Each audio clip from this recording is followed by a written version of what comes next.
Okay, well, we're live, everybody. Dr. Duffy, so good to have you. So good to be here, guys. Thank you. Yes, and you are correct. Even though it's only been a few days since we've seen each other, haven't shaved, and you sure can tell. It is quite apparent and very impressive. Man Yes. was clean shaven days ago. I'm a man of few talents, but beard growing is absolutely one of them. Anyways, enough of that. Time is precious. We've got Michelle here representing Grace Kids and everybody who's just joining Dr. Duffy, our fabulous guest speaker. Look, I actually just wanted to take a second before we launch into some things and reiterate exactly what our hope and our prayer was for this time together. And that is to grow our capacity to love our children well, to grow our capacity to nurture and raise resilient, strong kids, grow our ability to connect meaningfully with our teens, especially our anxious teens. We have been praying and hoping that parents would be able to set aside external stressors for this time together. And it just so happens that external stressors have never abounded more than this moment in time, with the election still happening, with speeches being made. Emotions are running high, and many are feeling it, and we know our teens are feeling it. The water is hot and it's bubbling up, but we know that we have to parent through this and we have to parent after this. So we just want to acknowledge those stressors around us, set them aside for this time, march forward, and continue to get after it. How about I say a quick prayer for us, and then Michelle, I'll hand it over to you for some quick logistics. All right, let's pray. Lord, we need you. We invite you into this time. We ask for your help, especially with our ability to focus. Will you help us? Help us to set aside anything outside of this time and this topic, and the knowledge and that we're about to gain with Dr. Duffy. We need it. Lord, we ask that we would hear everything we need to hear to accomplish all the purposes of this evening, that we would parent well through this time, after this time, and our kids would benefit from it. Thank you for this time. Amen. Good evening. Thank you so much for joining us for Parenting the New Teen in the Age of Anxiety. I am Michelle Smith. I'll be your host along with Matt Komar. Before I turn it back over to Matt, who will introduce Dr. Duffy, just quick pro tip. If you have questions during the presentation, type them in the Q&A feature, which can be found at the bottom of your screen, your Zoom screen, in the toolbar that says Q&A. Type your questions there, and Dr. Duffy will answer them at the end of his talk. Matt? Yes. So thank you, Michelle. Dr. Duffy, for your formal introduction. Let's just say this, and everybody, Dr. Duffy, he is a highly sought after clinical psychologist. He's a parenting and relationship expert and best-selling author of 2 books, The Available Parent and his latest book, Parenting the New Teen in the Age of Anxiety.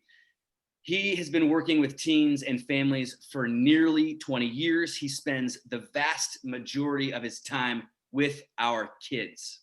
It means he knows them really well. He knows what their life is like, what they're worried about. He knows what matters to them and what doesn't matter to them. He knows what they're struggling with. He knows their darkest thoughts. And he knows how we can help them. He knows how we are helping them and how sometimes we're unwittingly adding to their burden. So let's take this opportunity to know what he knows, and then we'll band together to spread the word and shift the narrative. Dr. Duffy, it's your show. Thank you, sir. I have had the good fortune, you guys, of meeting Matt and Michelle once before. I don't know how Grace has accumulated such amazing human beings on their staff, but I've spent maybe a half an hour with them, and I'm crazy about them both. And I so wish that we could be all together in person. And I'm going to write another book just so I can show up next year and hang out with you guys, if that's a possibility. But I hope you're all safe and sound over there.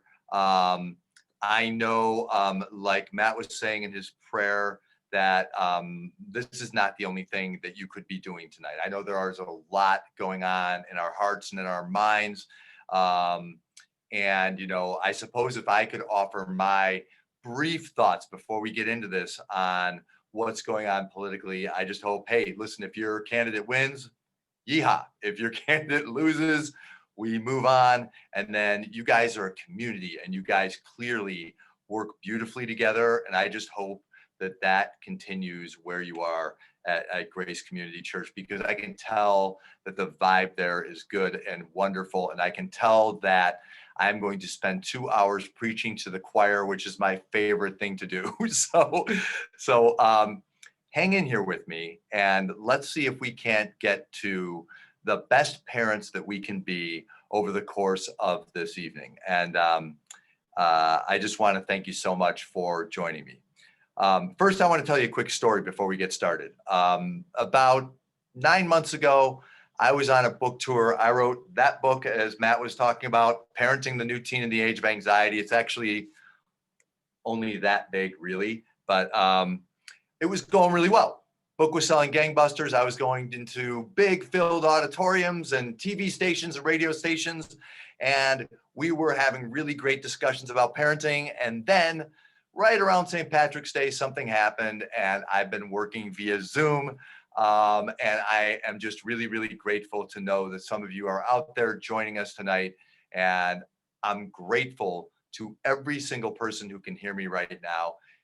And I mean that from the bottom of my heart. I'm grateful that you're here. It's important that you're here because, as Matt said, he in my outdated bio, it says I've been doing this job for about 20 years. I've actually been doing it for about 25. I've been working with our teens, tweens, young adults, and parents.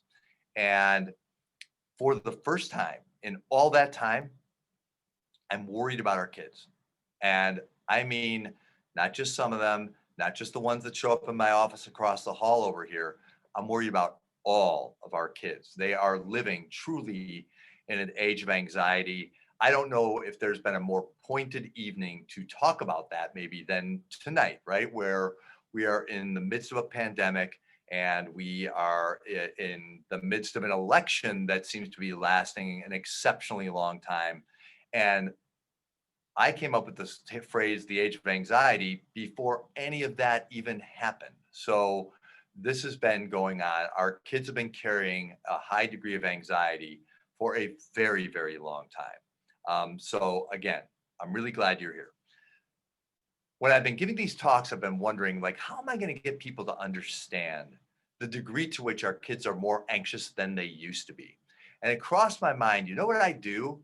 In between sessions, and my sessions tend to be a week apart with the kids I work with, I tell my kids, hey, you can text me. If you're having a particularly difficult time, if something's on your mind and you just want the catharsis of getting it out there into somebody else's mind, you can text me. And so with a nod to their confidentiality, I'm going to read to you verbatim a handful of texts that I receive from teenagers, and I didn't cherry pick these. These are the types of texts that I receive on a very regular basis. So here we go. Here are a few texts.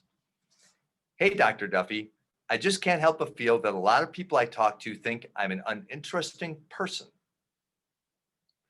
As I read these, I just want you to think about what it felt like when you were a teenager, whether you thought about this stuff at all, and how keenly aware our teenagers are of what's going on in their world.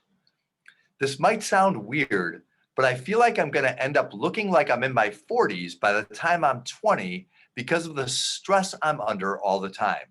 So I just stress out even more thinking about that. Life just stinks, and everyone around me seems terrible too. I don't know why I stick around.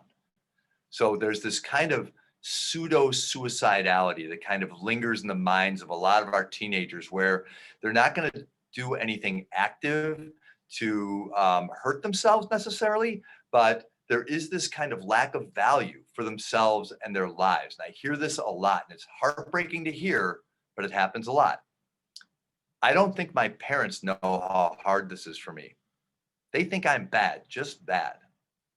I'm super sad about everything right now, but my parents say I should move on. I don't know how to do that when I have no friends and I'm doing terribly in school. Move on to what? My parents hate me, I think, because I didn't go to school. I'm a wreck, man. I don't know what's wrong with me. I need so much help. I'm anxious all day long, and that makes me depressed. Does it ever really get better? Yo, it's a teenager. Yo, you're going to get yo. Yo, sorry for the random late night texts I keep sending you, but school just makes me feel so miserable. I really don't know if I can make it through the whole school year feeling like this. That is a pre-pandemic text, by the way. I can't help thinking I'm going to die soon. Did anybody ever feel that way? Because I certainly didn't when I was a teenager. Hey, can you meet this week? My friend tried to kill himself and I didn't answer his message. I feel super guilty about it. I'm not going to do anything, don't worry, but dying in my sleep would be the easiest thing, and I think everyone would feel better. I don't think anything gets better in college, definitely not after that. So that's just a sampling of some of the texts I've got, and you can tell they're not particularly upbeat. They rarely, if ever, are. Every once in a while, something reparative comes along, but these kids are carrying a massive load of anxiety on their minds virtually all the time. And I'm going to explain to you why, and I'm going to give you some ideas about what you can do about it. But in the wake of all this, every single morning in my practice, and I'm in my own clinical practice here in LaGrange, Illinois, every single morning the calls come in. Dr. Duffy, I think we're in crisis here. He says he's super depressed. She's very anxious. He won't get out of bed. She won't do her e-learning. We're afraid he's going to hurt himself. Do we need to get to a psychiatric hospital? Can we get in to see you today? We're in crisis here.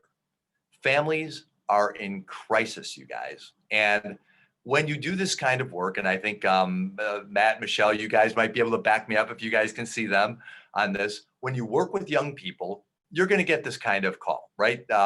They are impulsive and reactive, and their minds aren't fully developed. So what's happening now and immediately is what's on their mind an awful lot of the time. So you're going to get a call that suggests crisis once in a while. But 5 years ago, I used to get those calls once a month, and a rough month twice. I can think of a couple months where I got them 3 times. I got 3 of those calls this morning. On Tuesday, election day, I got 7. Every single day, Saturdays, Sundays, calls come in, referrals, questions. What can we do? We're in crisis here. This is new. This is demonstrably different than practice was a very short period of time ago, just a few short years ago. So things have changed an awful lot. So I don't have to tell you that some of what I'm going to have to tell you tonight is going to be difficult to hear.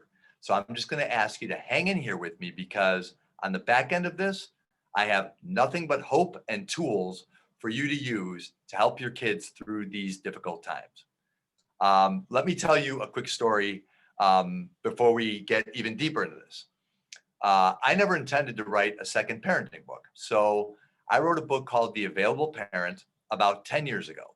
And I thought The Available Parent was my last word on parenting. I loved the concept of it. It was simple, it was elegant, it was smooth. And here's what it was. If you are able as a parent to take your own fear and your own judgment and your own ego and put it aside some of the time, not most of the time even, but some of the time, you don't have to be perfect. You're going to be more connected with your kids. The emotional bank account with each of your children is going to go up.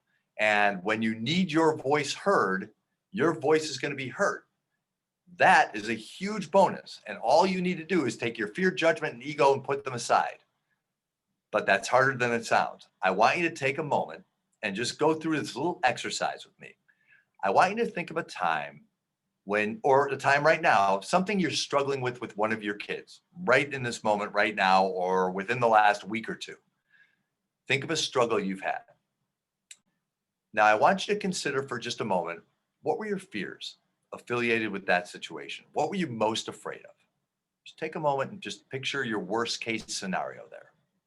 That's probably pretty big. Now I want you to think about judgment. To what degree do you judge yourself? Because parents, we are hard on ourselves, right? And oftentimes I hear parents saying, I'm not doing a very good job being a parent to this kid. I don't know how to do it. I think I'm failing him, or I think I'm failing her. Or you might be judging your child. I've had plenty of parents say, I am doing a fabulous job. You are not doing such a great job being my child. You need to step up a little bit. So judgment plays a role, right? It's hard to put that on the back burner. Now think about your ego. And we all have parent egos. It's okay to have them. I have them. You have them. We all want the bumper stickers on the back of the car that says, my kid is a superstar at Grace Community Church and on the honor roll and on the swim team and doing all the special things and heading to Princeton in the fall. We all want that good stuff for our kids, right? And for ourselves, right? It's a little report card on our parenting. So I'm not asking you to put all of that aside, because you know what? We're all human and we're all going to have some fear, some judgment, some ego, and sometimes that guides us a little bit. But if we can put it aside sometimes, then we're going to be connected enough with our kids that they'll be resilient to difficult times, and they'll be competent, and they'll know it, and they'll always have you available to them. That's why I fought for the word available in the title of this book, as an ally and a guide and a consultant forever. I always looked at availability as a long game. I always figure, like, Thanksgiving's coming up in a couple of weeks, right? And I figured 20 years from now, on Thanksgiving, your kids are going to dress their kids up and come to your house for Thanksgiving dinner, not out of obligation, but because they want to. That's what available parenting does in the here and now. So I thought, that's the perfect book. That's all I have to say about parenting. I'm done. And then all sorts of things happened in the last decade or so since I wrote that book that I didn't know or was going to happen. I didn't know what vaping was, for example. I don't think any of us knew what vaping was. I didn't know what juuling was. I didn't know that video games were going to play this prominent role in the lives of our kids, especially our boys. I didn't know cyberbullying was going to become this very, very frightening thing for a fairly significant subset of our kids. I didn't know our kids were going to become so aware of all the different elements of mental illness, all the stuff I treat. You know, that when we were kids, we didn't know much about depression or anxiety or eating issues or suicidality or hopelessness. But our kids, they know a lot about this stuff. And when they're feeling some of it, even a hint of it, it's kind of sticky. In other words, there are groups on Instagram and Snapchat and other places where your kids are, where they can go and get support for the thing that they're suffering, but it also becomes part of their identity in a way that is kind of dangerous. And I wish wasn't really something they had to carry. I didn't know 10 years ago that our kids were going to become de facto therapists for one another, but that has absolutely happened. So that when your 15-year-old is struggling in the middle of the night, he or she might not trot down the hall to talk to you. He or she might get on the phone and start texting or Snapchatting with their friends in silence, and you don't even know. I didn't know that our kids were going to know all the medications affiliated with all the emotional disorders. And some kids have readily access to some of those meds, which is a pretty scary proposition unto itself. I certainly didn't know an opioid crisis was going to come and swallow some of our kids whole, even kids who didn't seem to fit the profile of somebody who would be likely to fall under that kind of influence. I didn't know our kids were going to run into academic pressures beyond what they were suffering a decade ago. And you know what? I was around a decade ago. It was pretty bad back then, but it's very, very tough now.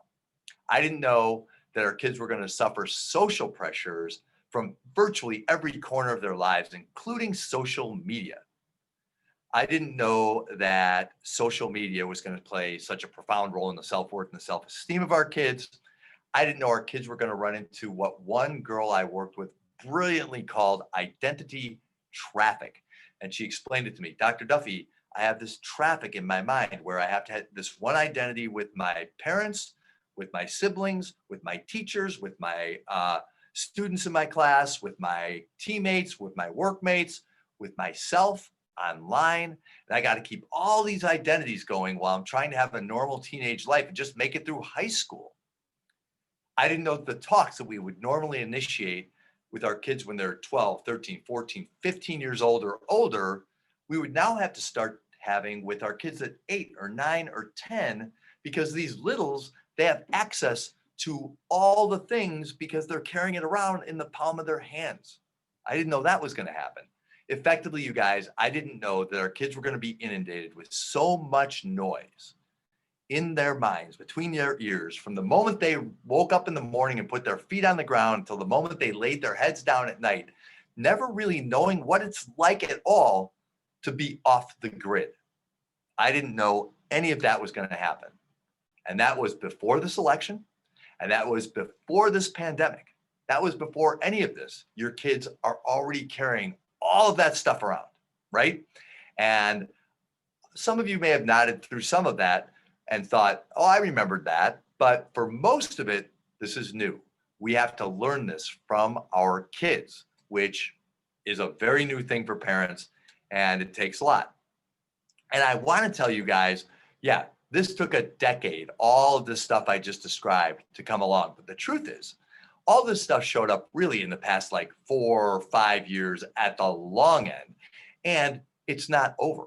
In other words, the last video game that's going to come along and get our kids, especially our boys, super addicted, Minecraft's not the last game. And whatever your kid's playing right now in the basement, that's not the last game. The last diagnosis that the American Psychological Association, the American Psychiatric Association is going to try to come up with aimed directly at our kids, that has not yet been developed.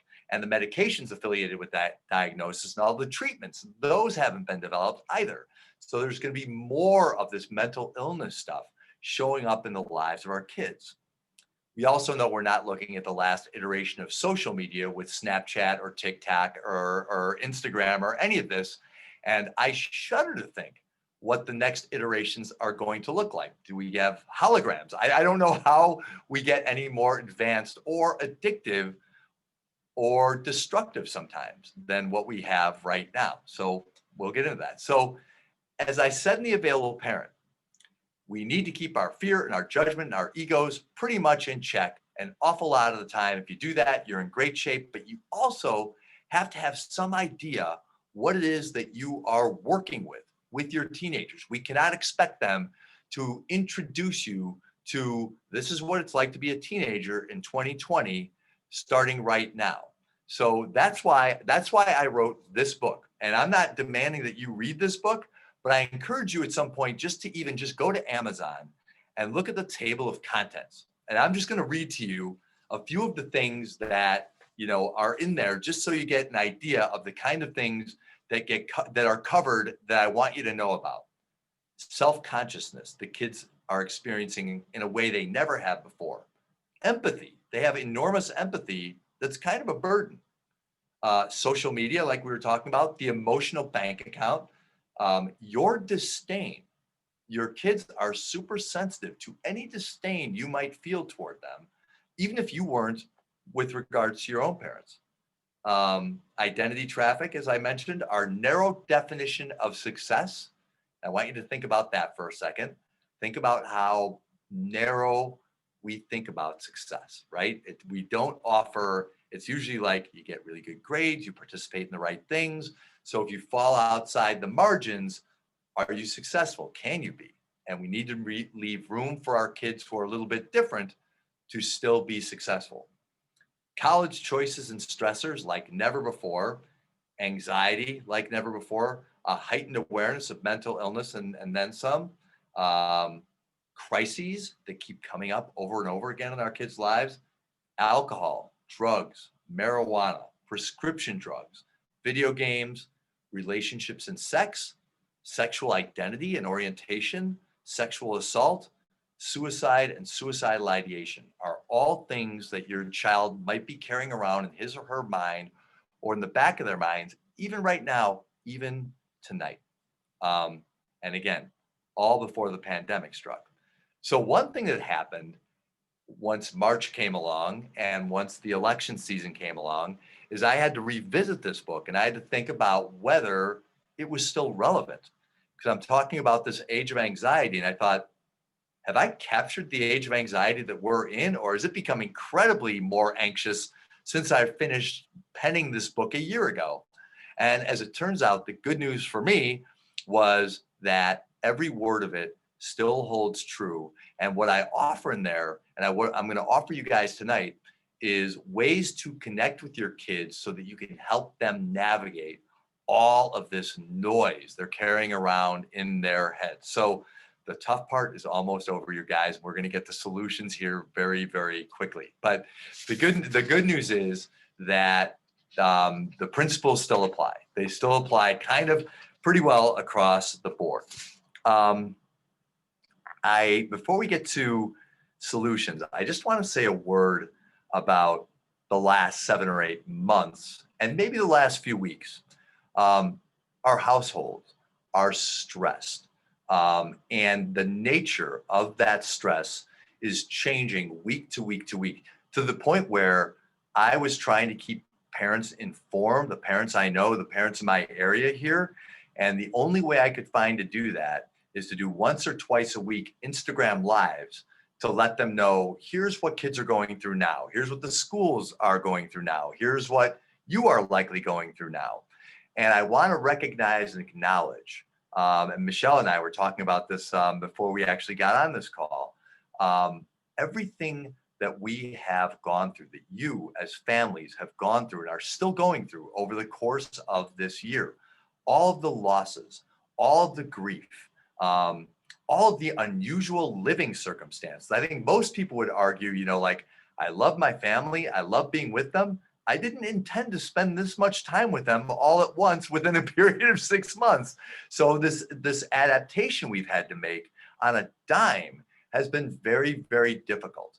And I'm going to repeat this again a little later on, but I'm going to say right now, if you are being hard on yourself for not being perfect in this very bizarre year where nobody could have predicted virtually anything that's happened since March 15th, I'm going to urge you to be very gentle with yourself. And I'm going to urge you to be very gentle with your kids, because a lot of parents will come to me and say, I'm not sure my child's learning all they can this school year.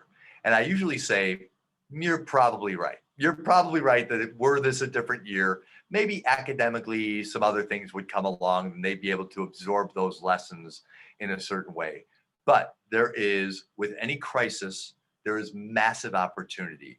And I know I'm preaching to the choir again when I point out that there's opportunity to teach your kids social and emotional skills and managing themselves during a difficult time, and knowing that as a family unit and as individuals, they are smart and capable and resilient, and they're going to be able to manage difficult times going into the future. And they can always learn calculus. That is something they can learn going forward.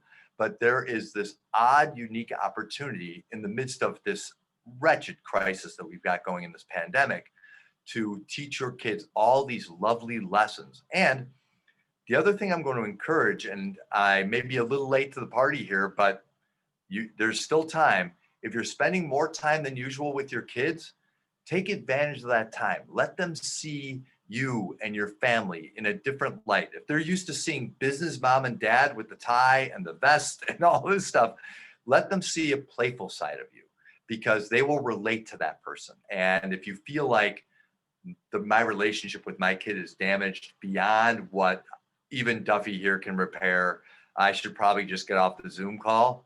Please do not leave. Stay on here, because we have hope to offer you hang in. Yeah, just remember those couple of things, that there is opportunity here, and there is a certain responsibility that I think you as moms and dads, unwillingly and unwittingly, I'm going to put right in your laps. You guys are the leaders. You guys set the emotional tones of your home. So even let's look at this week, for example. You could look at this as tragic, right? You know, my candidate is losing, and this is going to be awful, and we are going to be paying an enormous amount in taxes, or whatever it is that you are worried about in terms of policy or decorum or whatever it might be. You set the tone, and your children follow that tone. I was talking to Matt and Michelle before we got on. Right before this call, I was on a Zoom call with a client family of mine, and they happen to feel very differently politically within the family, but they're working to navigate this together in this beautiful, elegant way where they're listening to each other and they're honoring each other's points of view. And over the course of an hour, you can feel the anxiety level of this family drop, and they're laughing at the back end of it. They're enjoying each other, and they realize, oh yeah, whatever happens, we're still a family. We still love each other. So many things aren't changing. Really, only one or two things are. And we can make it through that. We're going to be able to navigate that storm. So I just want you to remember that. I don't want to overstate the point, but I don't want to miss it either. Okay, so let's talk some fixes, some solutions. What's the antidote, right? So Duffy, you've spent now a half an hour giving me nothing but bad news. Let's go. Let's hear the good stuff, right? All right. So here are a few things you can do to remedy virtually everything I've talked about, or at the very least, help your child navigate every element of what we've talked about so far. The first thing I want you to attend to, and I want you to really think about this as I'm talking, consider for a moment the vibe in your home. So picture the moment when your child, your teen, tween, young adult, whoever it is, crosses the threshold into your home, and just picture the view from all senses. Is it loud in here? Is it dark? Is it quiet? Can you hear a clock ticking on the wall? Is CNN blaring, election results right now? And I want you to consider for just a moment a vibe that would make you feel happy, that would make you feel comfortable. Keeping in mind that out there, it is noisy for your kids. In their earbuds, it is noisy for your kids. And on here, it is noisy for your kids. So home has to be some kind of sanctuary for them.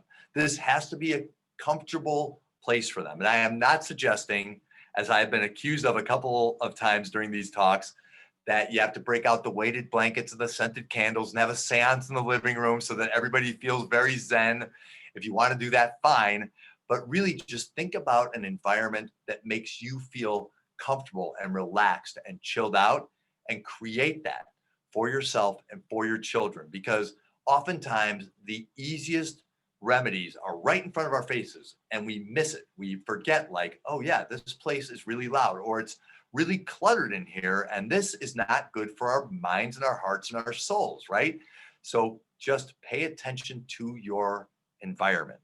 And really, the cue you can use is, what makes me happy? What makes me comfortable? And run with that, man. And that will help you. Okay, the next part's harder, because now I want you to think about that same moment where your child crosses the threshold into your home. What does he or she get from you? My wife, Julie, is not in the room with me right now, but if she were, she would say, stop, John, linger on this point for a long time and make sure everybody listening gets it. Because a lot of kids will tell me, oh, I'm not getting a lot of warmth from mom and dad. In fact, kids will tell me, when I became a teenager, my parents seemed to change completely. They used to be cool. We used to have fun together. We used to play together, go to church together. And now I feel like they're kind of watching for me to do something wrong. I feel like I'm kind of like the criminal that's trying to get away with something. So I feel this disconnect, but I think it started with them, not with me. And even if you feel like, I don't know, I think it might have started with them. Regardless, think about what they get from you. Are they getting a warm, like, oh, hey, you're home from school. How was hybrid learning today? Great. Then keep that up and smile and light up when your children walk into the house. But if they're getting something along the lines of, hey, I was looking at the portal today and I noticed there's a few missing math assignments. Do you want to tell me a little bit about that, huh? And then your child like heads up the stairs and just escapes on you, then you might want to revisit how you have those moments. Not that you can't have those moments with your kids, because you absolutely can, but is that what you want the overall tenor of your relationship to be? Or do you want it to be amiable? A lot of people will tell me, hey, I learned from a young age not to be friends with my kids. I'm going to be their parent. I'm all for that. Absolutely, you have to be able to parent, but you want to be friendly with your kids, because it is easy, so easy to get on the enemy side of your kid's life, right? Where you are a barrier to be worked around. And some of you feel this. And I'll explain a little bit about the emotional bank account and how you can kind of get back into the ally side if you feel like you're in the enemy camp. But it's tough to get out of that camp. And the easiest way is to light up. Now, some of you might be thinking, I don't know if I'm willing to do that. Like, I remember the day when the lights went out, when I saw the Snapchat story that was awful. And I was like, oh my God, I can't believe this was my child sending this thing. Or I got the call from the teacher. I got the call from the other parent talking about the terrible thing that my child did. And I'm thinking, oh my gosh, I thought I was raising an angel and I've been gaslit their entire lives and they're monsters. And now what I have to do is levy consequences. And so what I'm going to do is I'm going to take every controller off of every game system in this house, turn off the Wi-Fi, and take the doors off the hinges until we're all miserable until the pandemic's over, right? So a lot of us get into that mode where we're like, what else can I take away? I've got to get punishments and consequences going. I've got to take some more stuff away. And we realize as parents, we run out of things to take away real fast. And we also probably realize, oh, this is not the vibe I want with my child. I don't want to be the taking away parent. I want to be the, rewarding parent. I want to be the, I caught you doing the right thing parent. So you want to pay attention to the vibe you are giving your child, because that, I'm going to turn the lights off here because you are misbehaving. And until you behave in a way that is acceptable to me, I'm just going to greet you with my cold, dead eyes. My father could get away with that. We cannot get away with that because our kids are carrying this emotional, anxious burden on the worst day, when your child has committed the greatest transgression against your parenting, against their report card, against everything that you believe in. You still need to light up when you see them. They still need to know, I love you and I love you unconditionally. And a lot of things have to change here, Mr. or Miss, but you and I, we're good. We're good, and we are going to figure this out. And I'm not pleased, and I'm not happy, and I might not like you right this second, but I love you, and we're good. That's the vibe you want to give. That's the vibe your child needs you to give on a very, very regular basis. We do not have the luxury of not providing unconditional positive regard for our kids. That's an old psych term from a guy named Carl Rogers from decades ago, but I apply it to parenting constantly now because it's one of the most important concepts that we can grab onto. Unconditional positive regard. No matter what it is you do, no matter how you feel about yourself, the world, the future, your friends, I love you. And I'm going to love you no matter what. You don't bother testing it. You're not going to lose me. So I won't belabor that point, but please hold on to that. The next thing I want you to keep in really close eye on is, and especially right now, is our kids are becoming increasingly quickly sedentary. So when I wrote The Available Parent, I have a chapter in there that actually makes me laugh now. It's 10 years old, and it's about how we were all kind of like Uber and Lyft drivers at the time, taking our kids from one thing to another. We wanted to make sure that they were scheduled and, but we also wanted plenty of time for them to have free range play and hang out and kind of discover the world. And I've changed my mind about that, to be honest. In the midst of this pandemic, I want your kids busy an awful lot of the time, and I want your kids moving every single day. In initial sessions in my office, which is right across the hall, my sessions are all via Zoom, just like this right now. But when I'm working with parents, oftentimes what I will hear very quickly is, oh, this one, she is not my athlete.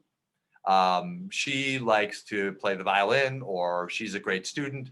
He's not my athlete. He doesn't move. He wants to play video games and, hang out with his friends. Let's not decide or pre-decide what our kids are not, especially when it comes to movement. I'm not saying, I don't care if your child is a great athlete or as clumsy as can be.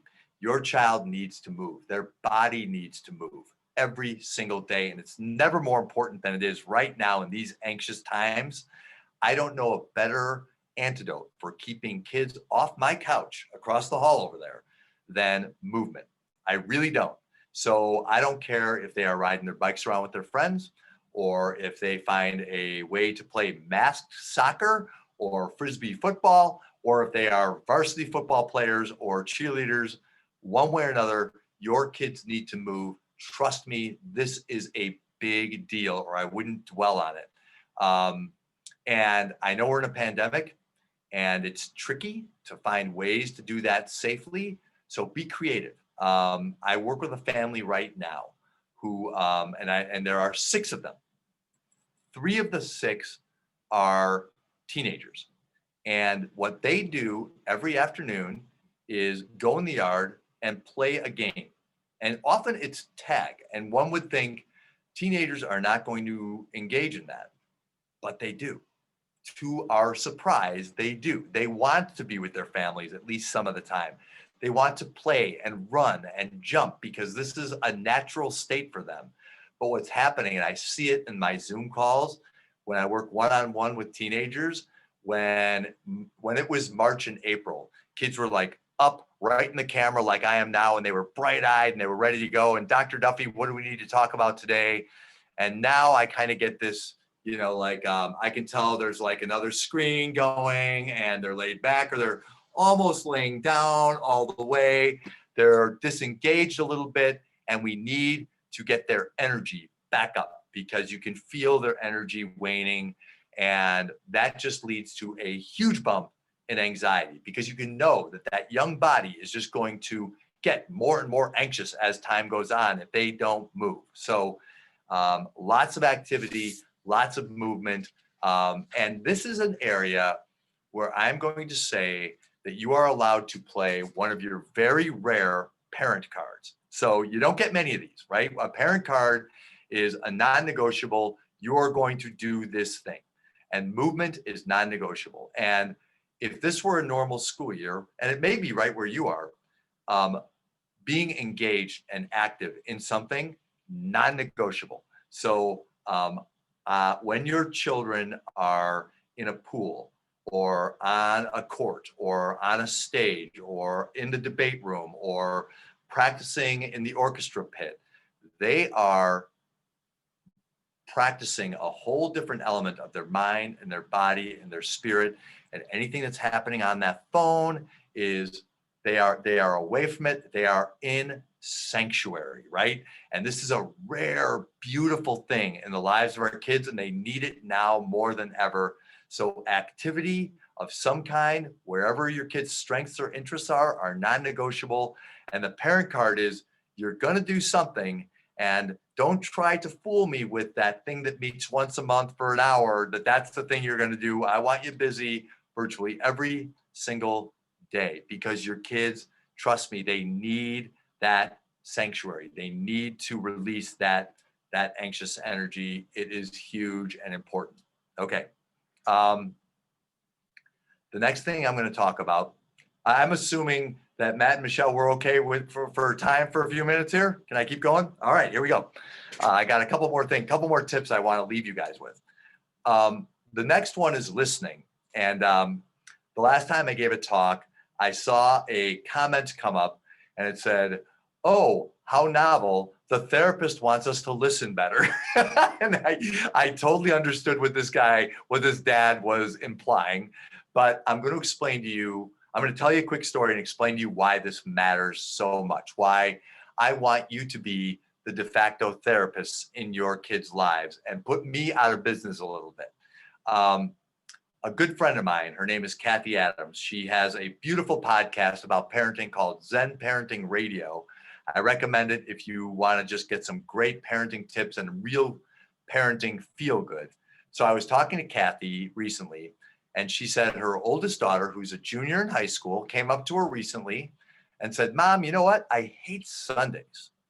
And in an effort to align with her daughter, Kathy is about to say, "Oh, I totally get that, honey. You're not prepared for the week ahead. You don't have all your homework done. You don't know what next weekend looks like. I totally get it. You get the Sunday blues, the Sunday scaries. I'm with you 100%. We are the same. We are aligned. You are understood." But Kathy's a parenting guru, so she stopped herself and she asked, "Honey, why do you hate Sundays?" And everything her daughter said, Kathy had never even heard of. She said it was absolutely Greek to her, and she was so glad she listened because she did not understand. They weren't aligned. She was just making an assumption. And we do this often as parents. We make this assumption that we understand what's going on in the lives and the minds of our kids, and we can miss it so easily, you guys, so easily. But it's always better to ask. So the same guy who said this guy wants to listen, how novel, then asked, "So what? So what if we listen incorrectly? My dad didn't always listen to what I had to say, and I turned out fine." I'll explain to you why it matters. Because sometimes all your teenager in this day and age, in 2020, needs to do is they need to have the space to say the thing to you. And the thing is often the most difficult, darkest thought they carry about themselves, the world, the future. The thing is, I'm fat, I'm ugly, I'm stupid, I don't like myself, I don't think other people like me, I screwed this thing up and I think it's really bad, I think I'm gonna get F's in all my classes, I don't know what my future looks like, I'm just not good enough. The thing is that kind of dark, dark thought. And I can imagine that for some of you, your hearts are just dropping, but let me put you at ease.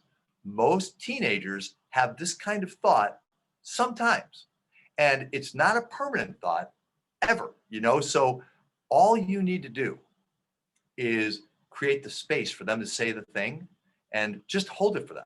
"Okay, I hear you. That really stinks. I'm so sorry you feel that way." It's really hard to say, but if you do that, it's effectively your child's handing you the thing and you've got it, and then they can go off. "Oh, I said the thing. Mom or dad didn't explode. I feel safer. I can move on with my life." It really works like that. It's a little magical because you don't even have to solve it. All you have to do is acknowledge, like, "I get that you feel that way. That stinks." But if you don't, and our inclination is not to, right? Our inclination is to say, "Oh, no, honey, you're smart and you're beautiful and you're awesome and you're fun and you're funny. And if your friends don't want to hang around with you, that's their problem." And that feels so like the right thing to say, doesn't it? Except effectively what we're doing when we don't acknowledge the thing is we're taking the thing and we're saying, "You know what? I can't handle your thing." And this is a dangerous thing because your children then are holding the thing and they either internalize it, which leads to symptoms that guys like me have to deal with, right? And help them work through, or worse, they go to a friend. They go to another 14, 15, 16-year-old and they say, "I have this thing." And now we've got kids serving as de facto therapists for one another. And you guys, this is such a dangerous thing. I cannot express it enough. I went to grad school for 5 years to do what I'm doing. I wrote a 150-page dissertation. I've been practicing for a quarter a century. And there are times now where I feel a little over my skis when I'm working with a troubled teen. And like I said earlier, kids are going to each other with their most difficult, awful feelings. They are not equipped to do it. They're willing to do it, which is amazing because kids are super empathic these days, but it's not their job and it's a very risky, dangerous position. Way better story if you are willing to hold the thing. That's catharsis. And honestly, guys, here's a secret. That's all that happens in the therapy room. So you can bring your child to me. I will happily swipe your credit card at the end of the hour and I will listen to the thing and I will hold the thing because that's all that happens over there is I create this space and I give them room to say the thing and leave it there. But I'd far rather that your child leave the thing with you. It increases that balance in the emotional bank account and their esteem for you and the connection between you two. And you'll know, okay, he or she is okay. You'll know it. And I can find other work. I can drive Uber. I can do something else. So, don't worry about me. If you guys are the de facto therapists, I am happy. And I mean that. I have one other thought that I want to share before we finish up here. I was giving this speech about a year ago, a speech similar to this. And a parent came up to me afterwards and said, what you said about the thing, I love that. But my kid's not going to tell me the thing. We're too far gone. It's just our relationship is too kind of shattered and it's not going to happen. Here's the solution there. Bear with me here, you guys, because this is really good news. I carry a 90-10 rule when it comes to parenting.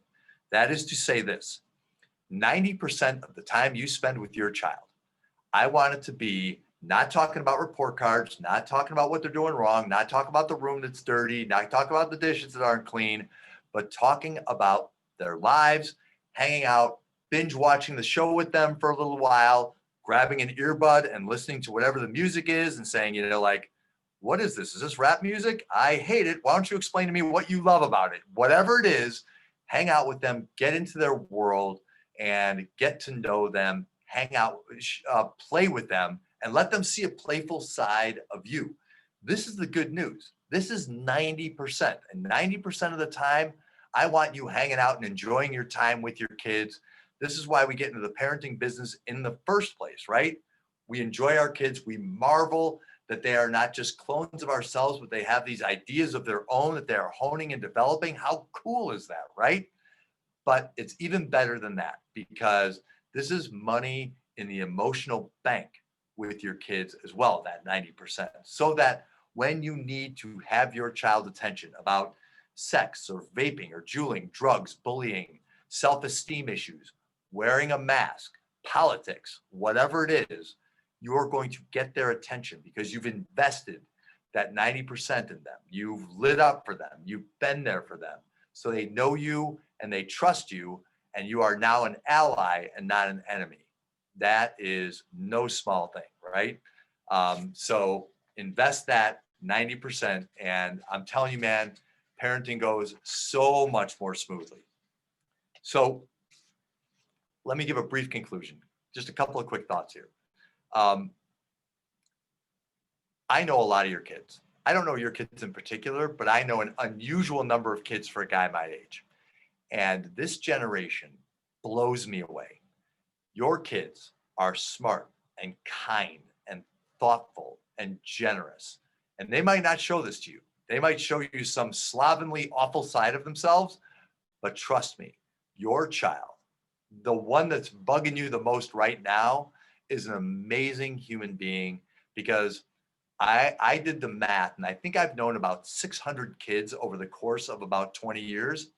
And I haven't met one yet where I thought, this one, maybe not so great. So I assure you, your kids are amazing, right? And so I want you to know that for a fact. And I want to plant this seed in your mind. And this is a little contrary to what I've been doing for the last hour. I think a lot of us get under the false impression that parenting is something we do. And I get why.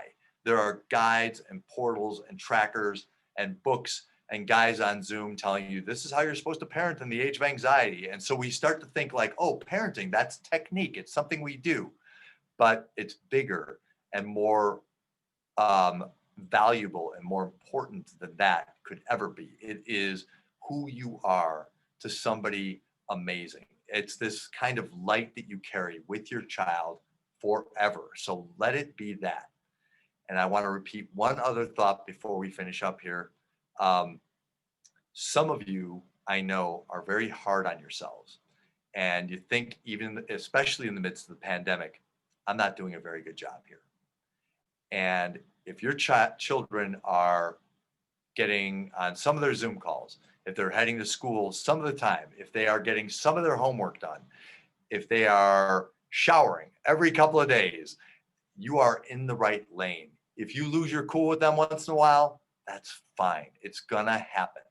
You're doing a great job. Be kind and gentle to yourself. And keep in mind, this is a weird year for your kids.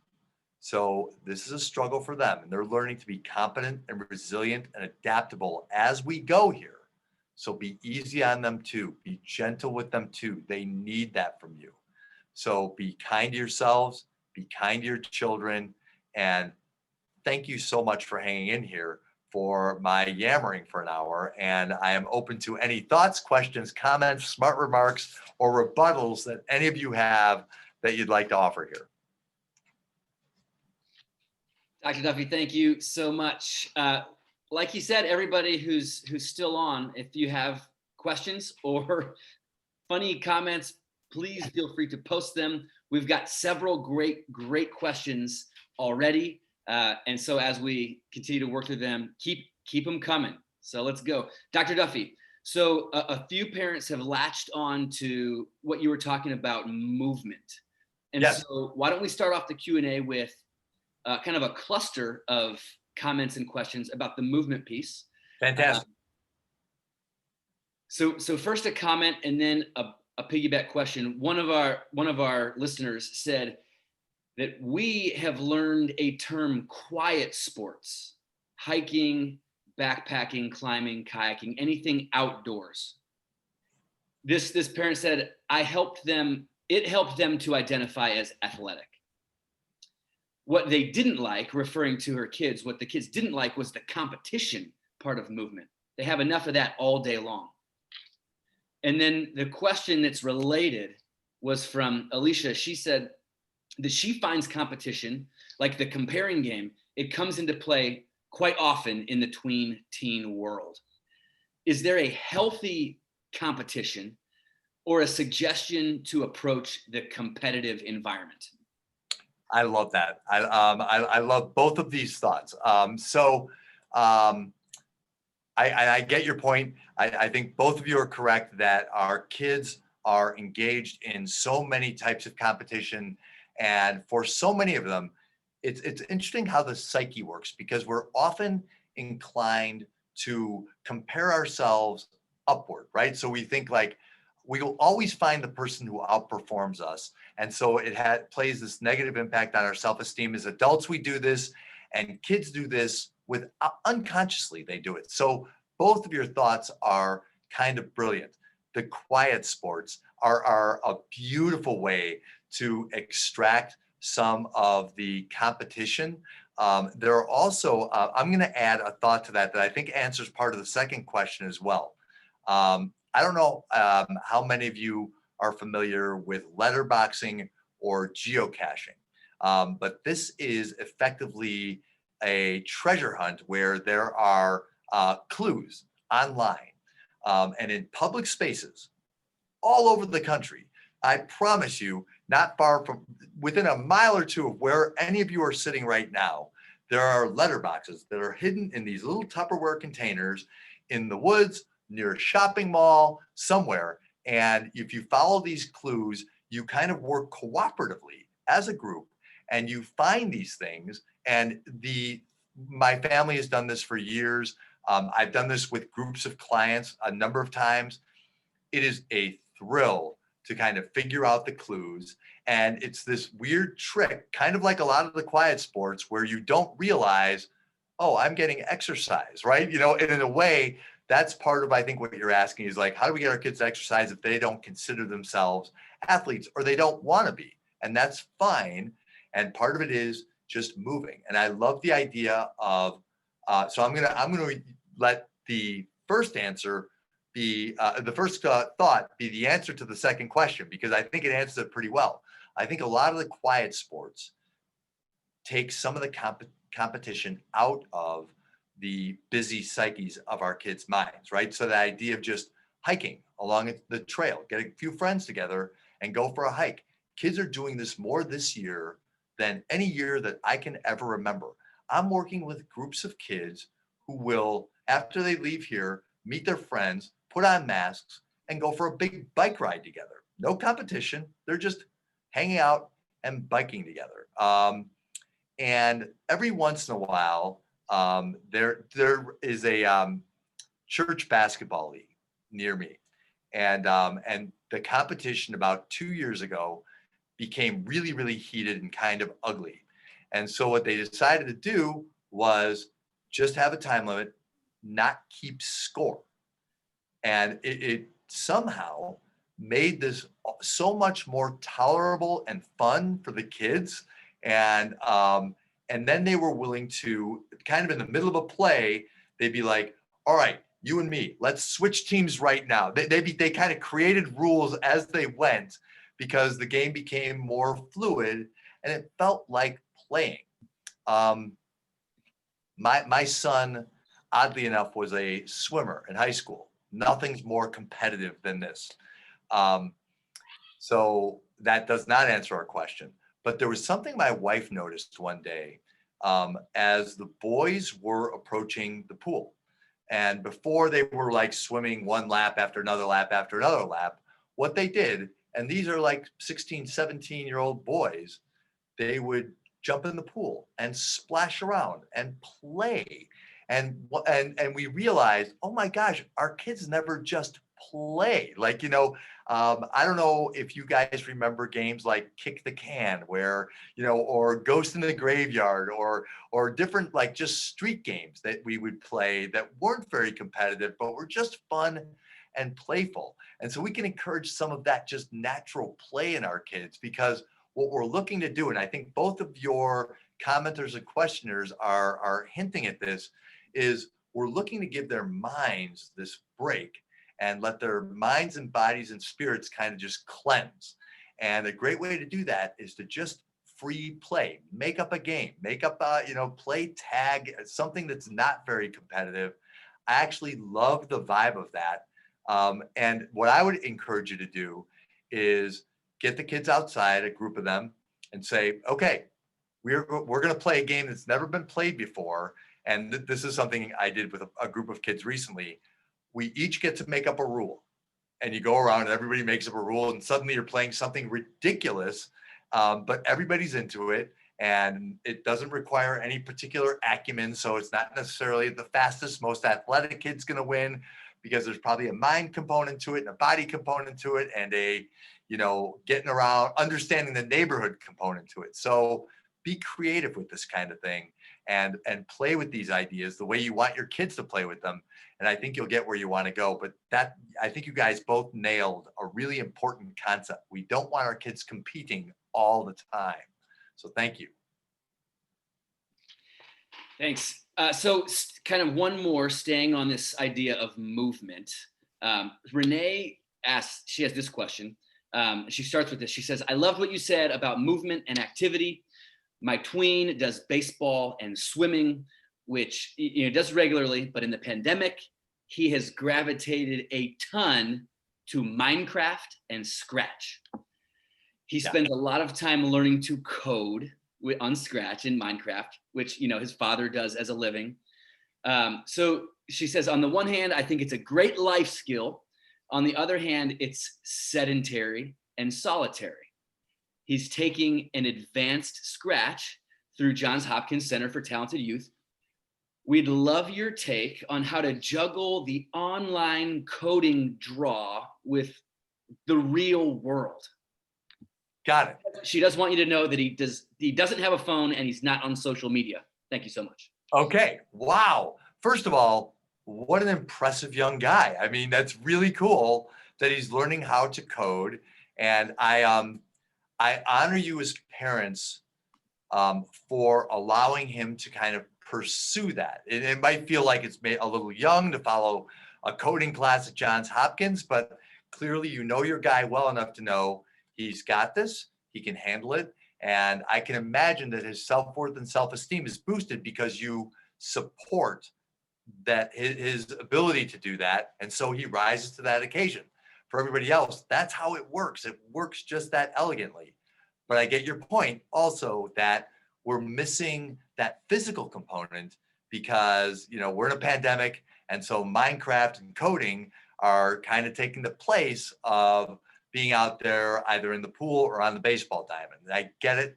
And it is super tricky. Let me just speak about Minecraft and video games for just a second, because we have this tendency to hate them. As parents, we tend to hate them. What I encourage all parents to do, any kids, boys or girls, and more girls are playing video games, especially during the pandemic than did before, sit down and play with them. And some of the games are just awful. and so if your children are playing, Grand Theft Auto, I would far prefer they play Minecraft. Sit down and play the game and just get a feel for it. Because Minecraft, for example, oftentimes we're just like, get off the screen, stop playing video games, do something productive. But Minecraft can be a very productive game where you are building and crafting things together, sometimes with other people. You might be talking to your friends, constantly. So you're connecting. So do not dismiss an activity just because it doesn't look like what you want your kids to do.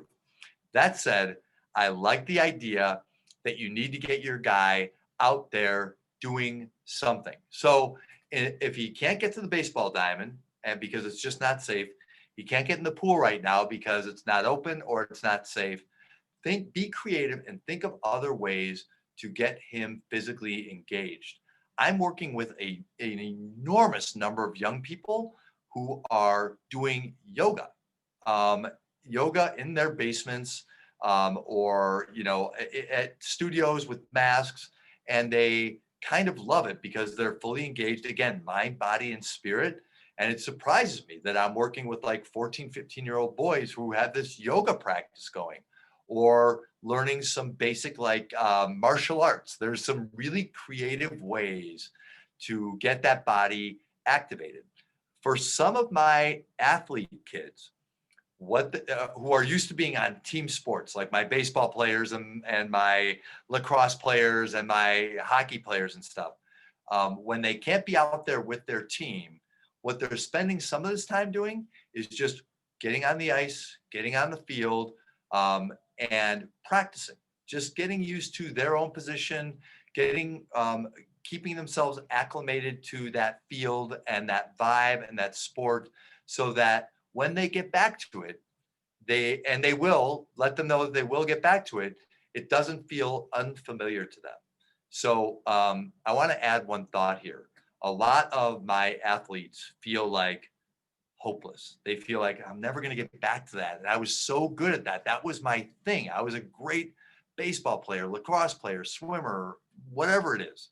And what I find myself doing and encouraging parents to do is move the goalposts. So you want to act as if. So we want you to get it in shape and stay in shape as if that season is coming in January. And if we need to move the goalposts to June or August, we'll do that. And is that great? No, but we can do hard things. We've done hard things before. We've been doing tough things all year. Let's act as if we're going to be where we want to be, and we're going to be there soon. And if we're not there right in the next iteration, the next possibility, we're going to act as if until the next one, so that when your sport, club, group, activity, whatever it is, comes along, you are ready to go, and you're feeling good, and you're feeling strong, and you're feeling healthy. So even for kids who are involved in typically team sports, get them out there on the field and do some soft toss, do some pitches to them, roll a few balls into the outfield. If you have a swimmer, find a local pool that might be open, or get them working those muscles downstairs in the basement, in the weight room, all those muscles that swimmers tend to get to exercise. But don't give up on this stuff, and don't let them give up on it. Don't show hopelessness, because your children will drag right onto that. I hope that helps. Yeah, good stuff. Okay, so we've got a bunch more. I hope you're feeling good, Dr. Duffy. I'm glad to see you taking a drink of water while I interject here with another question, so we can keep this rolling. Let's go. We have a batch of questions from parents really looking for tips on the school thing, the virtual school thing in general. So let me get to the first one in this batch. One of our attendees says this: I have a teen who is successful, straight A's, fun person, but I see the stress if she gets a bad grade. We've tried to create an environment where we do not focus on the grades, but she has her identity wrapped in this. What do I do to help her succeed but separate? Such a great question. I always worry about my type A kids, right? So you've got a wonderful type A person. She wants to do her best, and she wants to be her best, and she has this exceptionally high bar for herself. So what you want to do is you want to acknowledge, hey, you're awesome, and we know that you are working so hard, and we are so very proud of you. So always, always, always with your kid, lead with the good. But if your child's a perfectionist and you can see that strain, and anytime your child's a perfectionist, they are anxious. I promise you, even if they're telling you, no, I'm fine. I'm just not happy with 97. It has to be 100, right? And I've got those kids, and you guys have got some of those kids too. You want to let them know that what you're looking for is, you want them to do well. You expect them to do well. So you want to say, I'm on board. I want you to do well. And I have a really high bar for you. And never lower your bar for your kids, because they'll lower theirs. That's a show of no confidence. They'll lower their bar further. But I hear you very clearly, parent, that this isn't your call. You're not saying you have to get straight A's, you have to be perfect. This somehow comes from him or her, right?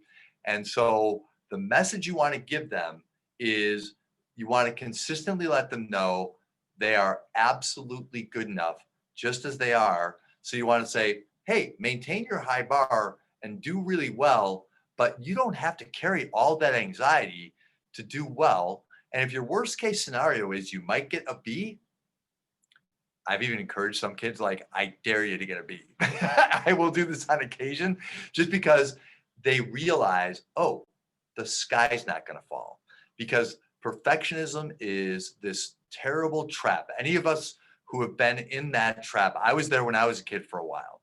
And it is incredibly anxiety inducing to feel like you need to be perfect. And you get into this loop where you cannot think your way out of it. So you, as parents, you've got to be the ones to help your kids think their way out of it. So part of it is to say, you don't have to be perfect. In fact, you're not going to be.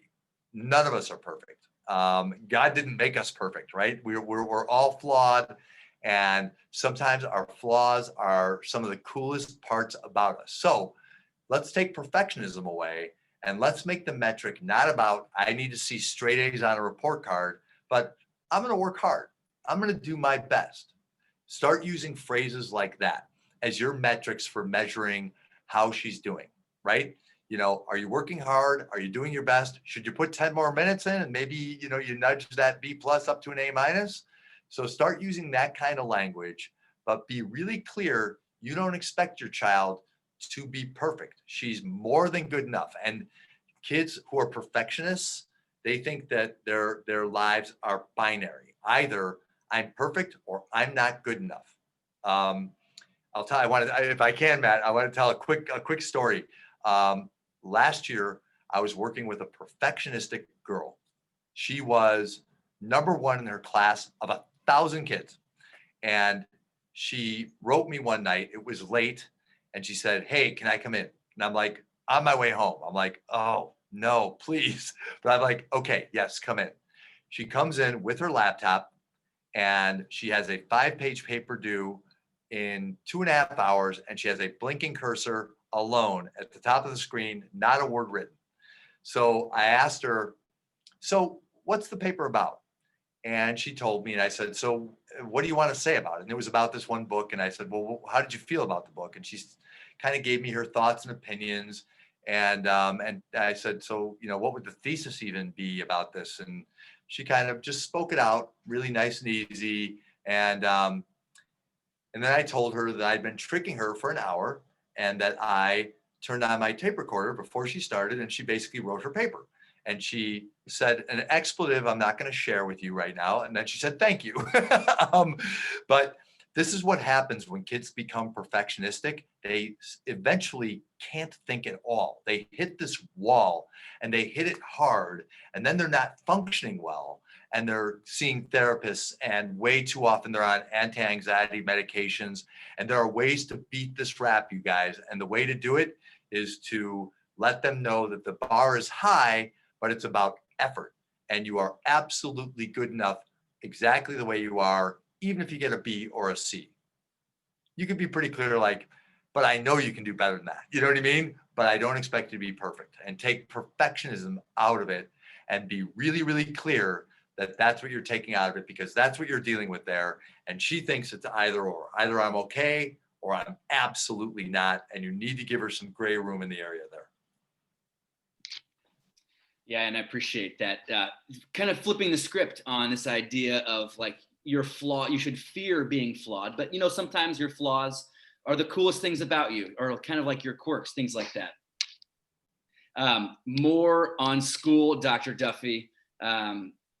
Tina says this: my daughter is a high school senior with clinical depression, and she's doing virtual school. She's having huge difficulties focusing on her schoolwork. She sits down with it in front of her, but her brain doesn't seem to be working as well as it used to. How can I help her regain her focus?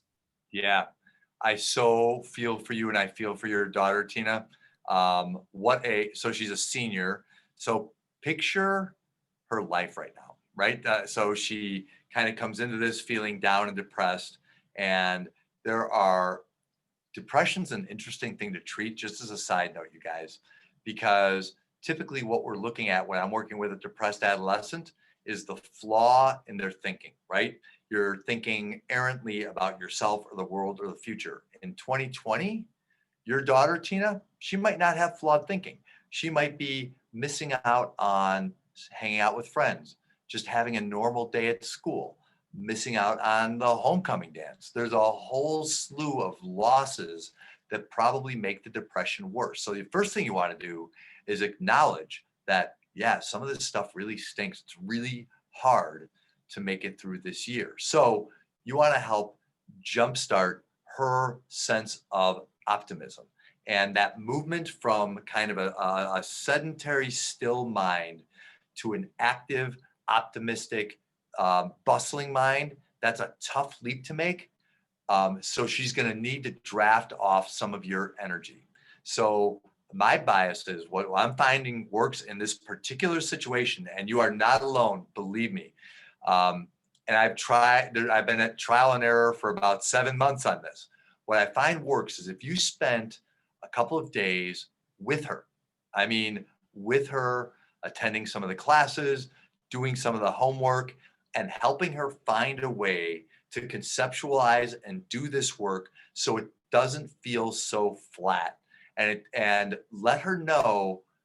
So do that with her so that she gets used to the idea that this isn't awful. It just is. And, there's a difference, right? It just is. This is what I'm doing right now. And with all luck, next semester is going to be different, right? So you want to leave her with optimism and hope, but you don't want these moments and these days to pass. We don't want the days of our kids' lives to pass in a depressive state. So sit with her and don't show her false optimism, but let her know, just like, okay, so here's what I'm hearing the teacher saying. And, and help her out with her homework a little bit, just so she knows this is doable. This is manageable. And she is capable of doing this, even if it's kind of difficult. And not to overpitch what I do for a living, but don't be afraid to seek out a school counselor, a Matt or a Michelle or a John Duffy, who is an outside therapist, to help navigate that depression, because sometimes that is a real hard thing for a parent to do. We're taught to do a whole bunch of things as parents, but managing clinical depression, there's a whole lot that goes into that and a whole lot of training. And you want to make sure she gets the help she needs, because this day and age, I can tell you with authority, no kid should have to feel that way for any period of time. So if you feel like, ooh, this is a little above my pay grade, I'm a little over my skis here, do not hesitate to get a professional involved. That, I think, is some of the mightiest work you can do as a parent, is to recognize I need to get somebody else involved, tap out for a minute here, and let somebody help her navigate this dark thinking, right? And she might be more open to talking to somebody else than she is to mom and dad. This is true for most any kid. I hope that helps. And best of luck to you, Tina. Yeah, thanks, Dr. Duffy, for that. So 2 questions that are very similar, kind of about just how to avoid being the nagging parent here in these circumstances. So one of our attendees says, if your teen is having time management issues with school, how do you best encourage that without nagging or creating a cold environment? And then another attendee said, it's so hard to find time to steal their attention. And, they're so busy and unmotivated. How do you encourage without nagging? Okay. Thank you guys, because you just reminded me of parts of my speech that I failed to give. So I'm going to give them now, because those are really crucial questions, because I think we all feel like the nagging parent sometimes.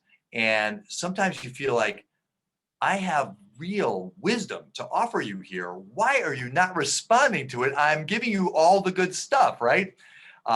So there's a couple things to attend to there. One is, if you are delivering the messages to your kids, if you feel like, well, I'm following all the advice and all the parenting books, and I'm listening to Duffy, and I've gone to other parenting seminars, and still this isn't working, I'm not getting through, consider that emotional bank accounts, consider that 90-10 rule, and really think about whether you are in the ally camp or you might be a little bit in that enemy camp, and think about how you can slide your way over. So make sure that a lot of that time that you spend with your child is positive. So to that end, one of the things we tend to do when our kids become teenagers is we become lecturers. This happens in the therapy room all the time. I will get a mom or a dad who kind of like realizes, okay, I've got another adult in the room, so my child's not going to misbehave. Now is the time for me to let go of my wisdom, and I'm going to tell my child exactly how to be a teenager in 2020. We don't know. We have to learn from them. Your lectures aren't going to work. And that's hard. That's a tough thing to take in. But by and large, your kids are going to listen to sound bites. Think about how kids communicate right now with one another. If you grabbed your kid's phone right now and you looked at their most recent text thread, it might be, sup, hanging out, homework, nah, talk later, sure. And that's it. And that's a full conversation, right? And so our kids work in these little sound bites, and we sometimes want to have these long discussions. I think if you deliver your message in, especially if your message is not what your child wants to hear, in little bits and pieces, like, hey, you want to spend a little more time on homework because I noticed the grades are slipping a little bit? That'd be awesome. Let's go for 20 more minutes. Instead of like, a long, like, here's the problem. You're not going to get into a decent college if you don't spend another 20 minutes doing homework. And here's why. We're going to look at Naviance, which is a website that tells you how, with the minute you start with the long talk and the lecture voice. Do you remember how Charlie Brown's parents and teachers used to sound like that? Wah, wah, wah, wah. We start to sound like that a lot very quickly. So work in sound bites and be aware of when you're going to get your kids' attention and when you're not. So when you pick up your child at school, for example, or at a friend's house and you get them in the car, that's a nice contained environment, and you sometimes are going to get their attention there. So if you can keep the earbuds out, take a couple minutes there and talk about like, so what's the plan for the night? Like, when are you going to get some homework done? and the best times I'm finding to talk to kids about things like this are right before they fall asleep, because even the toughest, most insolent, angry, ennui filled adolescent tends to regress a little bit, either at night and in the morning, and they want to be kind of little, and they use a different voice, and they get a little quieter. Take advantage of those times. And that's when you can kind of, instead of lecturing out loud angrily, you can say, and be meta about it. You can say, you know what I notice? I notice that I'm having a hard time like not lecturing at you about like homework, and I worry about school, and I don't even know how to talk to you about it. What would you do if you were me? Ask your kids. They'll lead you right to the water. It's unbelievable. But I do this with kids all the time. I say, like, I don't know if I'm getting through to you. Help me out. What am I missing here? And they'll tell me. They'll say, like, yeah, you're lecturing at me. You're talking too much. You're not listening enough.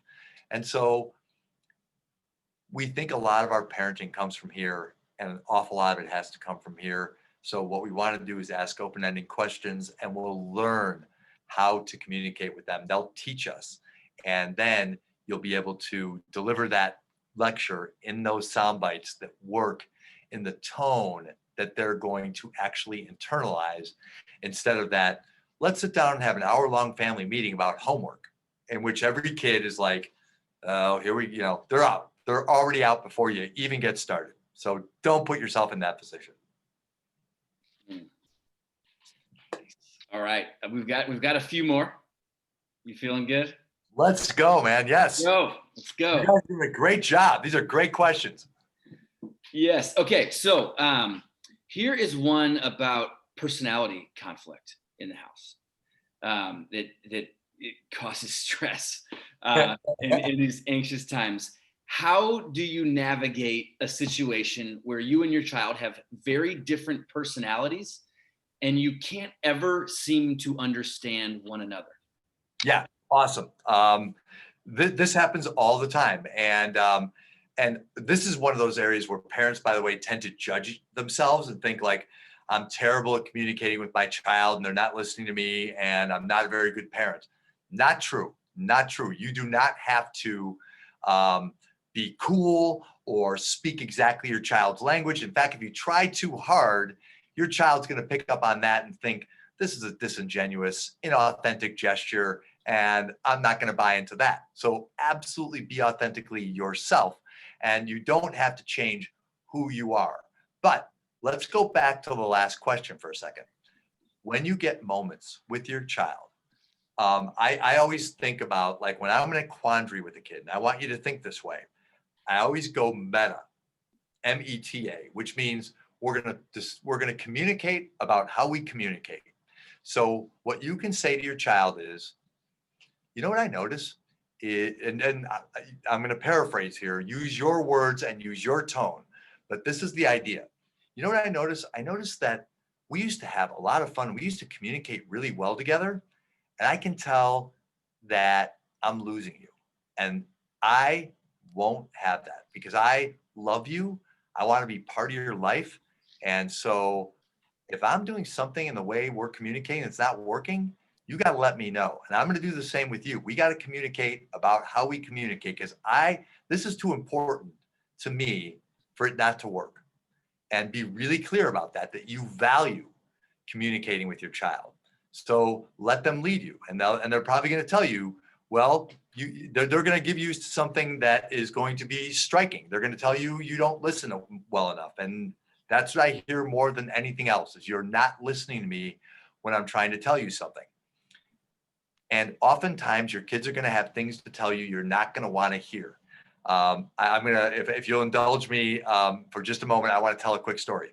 A couple of years ago, I'm working with the most buttoned up, straight-laced dad you have ever met in your life. I did some Saturday sessions with this family, and he had a shirt and tie on, and he wasn't going to work. That's how buttoned up dad was. 16-year-old son he had dreadlocks, and and he was the funkiest dresser I've ever seen. I've never on my couch seen a broader contrast between two people. And but they came in this one day, and normally they're at war. They're like yelling at each other, or they're not talking to each other. And my couch is big and wide because a whole family can fit on it.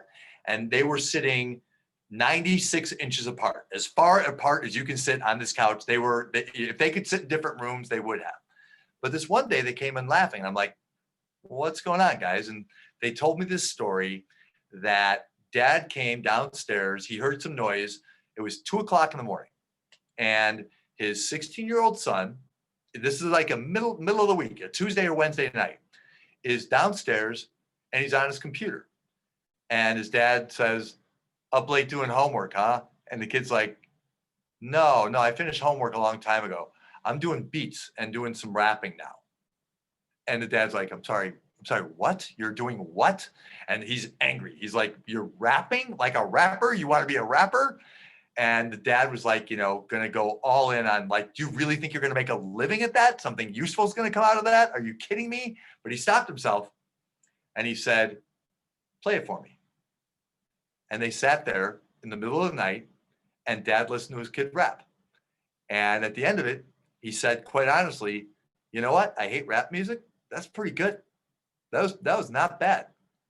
And that moment changed, so like that changed their relationship immediately, because for the first time in a long time, this boy felt seen by his dad. And we all know that there's nothing more important to teenagers than our positive regard. They're thirsting for it, right?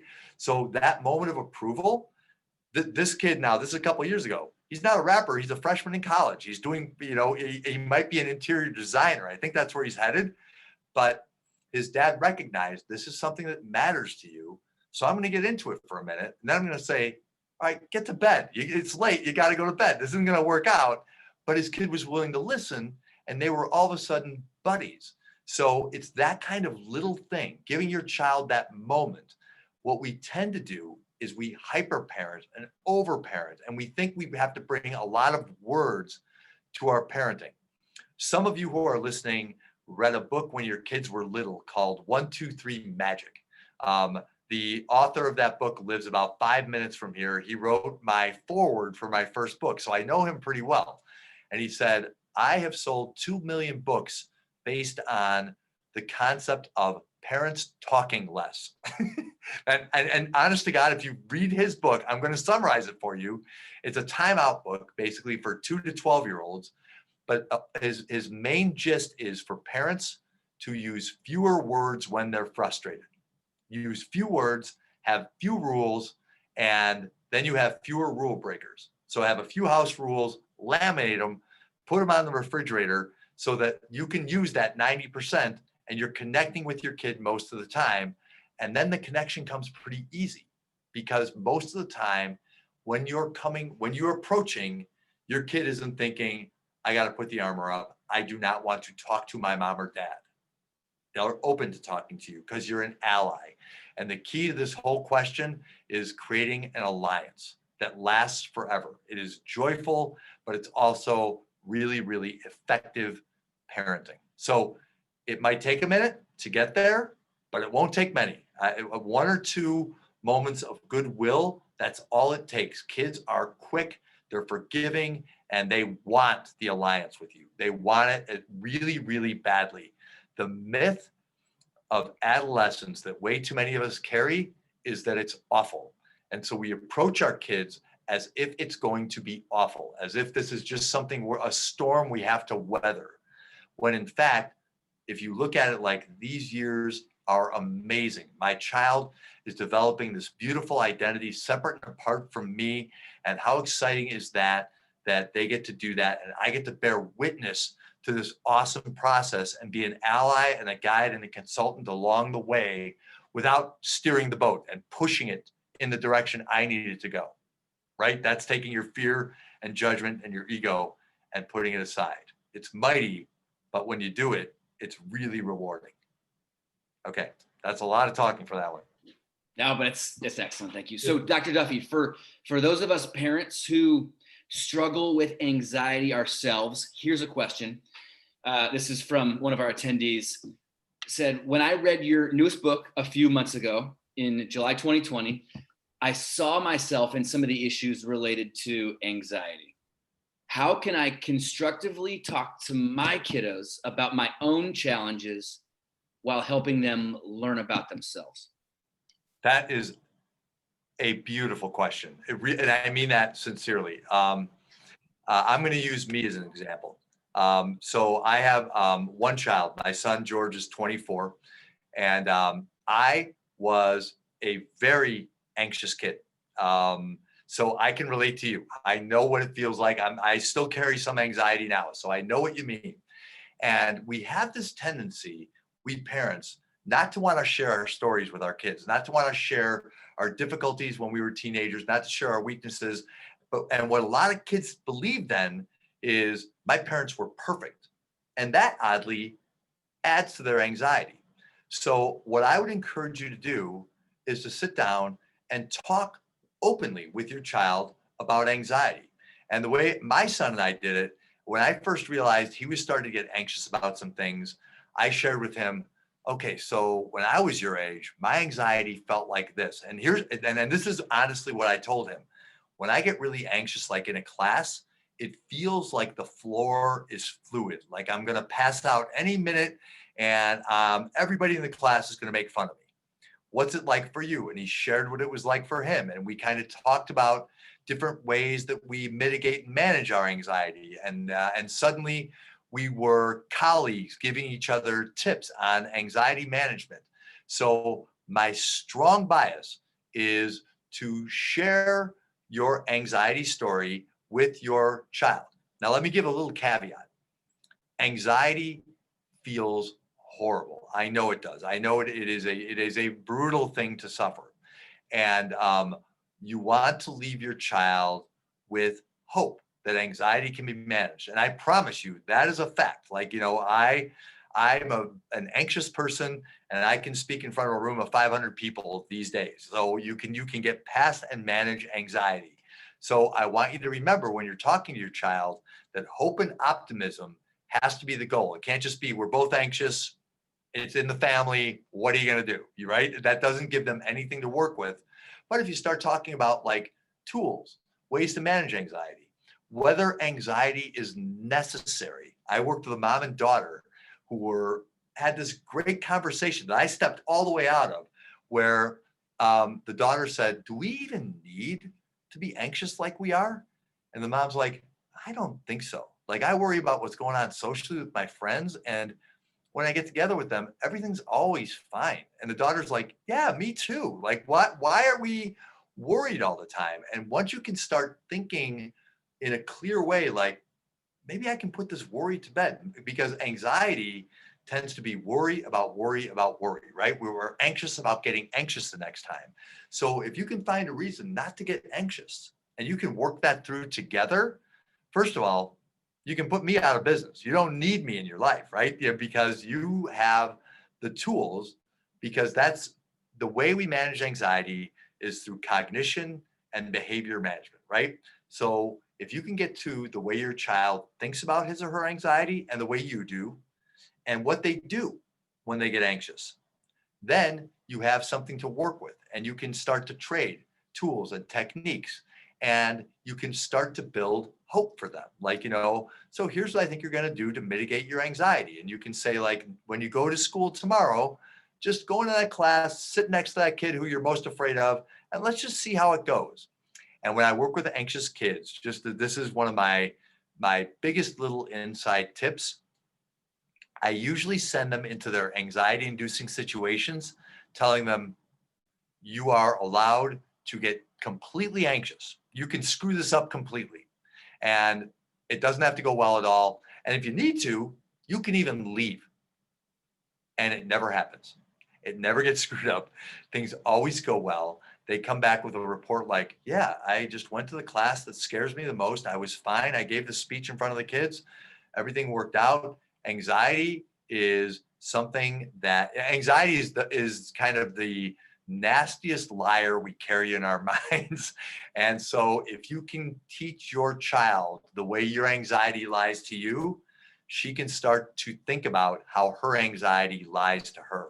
And you can have an ongoing conversation about that feels collaborative, and you are never more of an ally and a guide than you are when you're working together through something. So absolutely have those conversations with your daughter. Very cool question. Thank you. Awesome. Well, actually, so we have a couple more really, really cool questions I hope to get to. And they're kind of scenario circumstance specific. So I'll jump right in. One of our parents said this: I find that we, like mom and dad, and these are parents of tweens and teens, I find that we are organizing a lot of fun for our kids during the pandemic.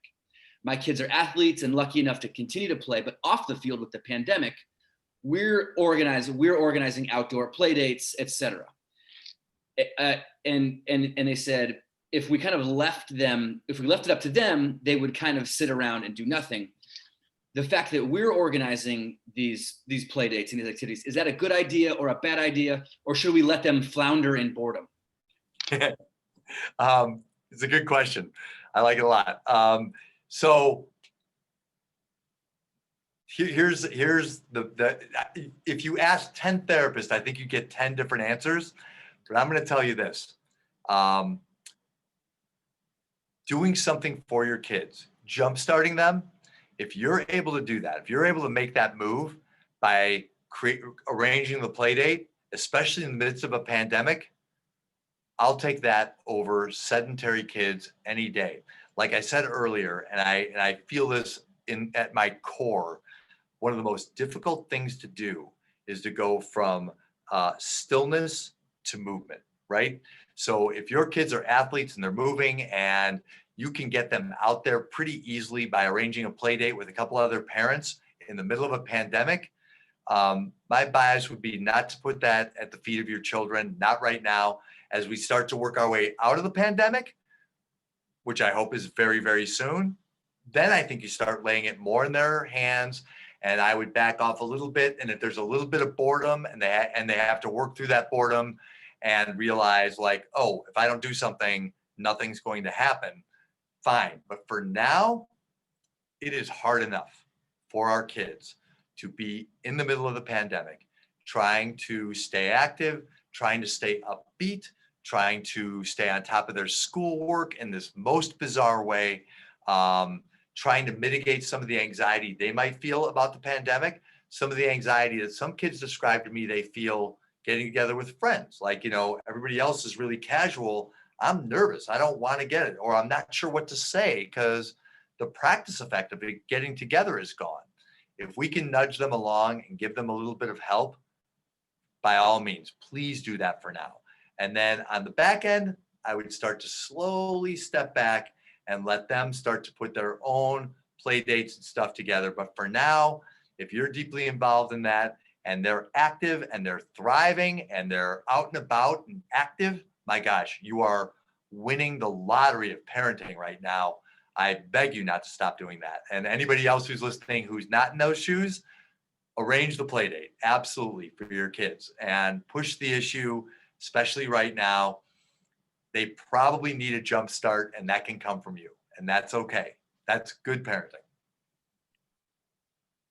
Awesome. Okay, this parent says, so my teen is experiencing some pretty serious anxiety, particularly related to school, and particularly when it comes to a teacher and some of the things this teacher is doing. And their question is this: like, what is the parent's role? Where is the line between advocacy for my child and letting them develop or exercise their own agency in a circumstance like this?